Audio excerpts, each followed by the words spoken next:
I'm Bob Merlin. I am a collaborative family attorney. I represent people who are going through a divorce, a paternity matter, or entering into a prenuptial agreement, and I do it in a private, respectful way.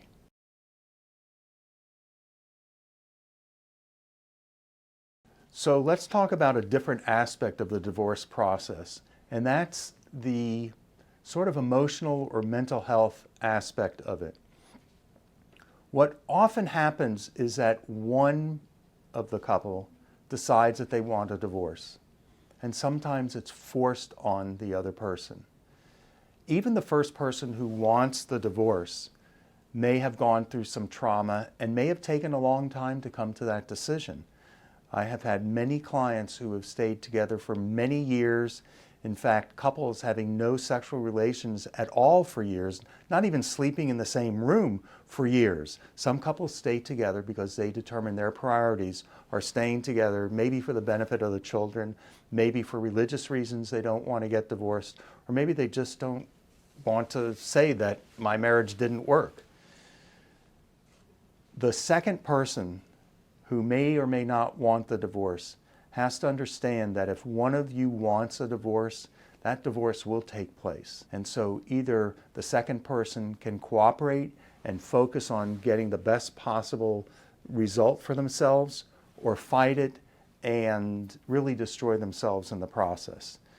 I urge all of my clients to go to therapy, to meet with somebody who can help them get through this process, because it is a change in your life cycle. It is a loss for everybody. Even if you want the divorce, it is a loss. And especially if you have children, there are things that have to be done. To go from being able to see your child every single day when they go to sleep and when they wake up, to only seeing them sometimes, is a very big change, and it can be very traumatic, especially for the parent who's been the most involved parent, to give up some of that time. And sometimes I've had matters where especially for fathers, where the father wasn't involved, now there's a divorce and suddenly the father is involved, and the mother says, why wasn't he involved long ago? Maybe we wouldn't have gotten divorced. There's no good explanation for that, but it's part of the change. And people should be aware that this is a change and pay attention to what's going on with them physically, emotionally, mentally. Don't be afraid to go talk to somebody to help you, whether it's a clergy person or someone who specializes in helping people get through the divorce process. And your attorney really should have some understanding of that as well.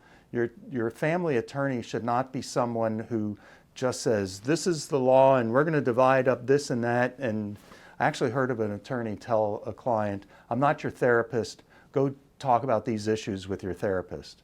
I don't agree with that philosophy. I need to understand where my client is coming from, and I help my client get through this process because I know it's difficult. And I want my client to be in a better position when they leave my office after the process is finished than they were when they came in to see me, and that's what typically happens. If this was beneficial to you, please feel free to reach out to me. Leave a comment. I'll be happy to review it and respond to you. And if you think there are other people who would benefit from this, please invite them to view this video. And I urge you to join this network because I'll be seeing you again in the future.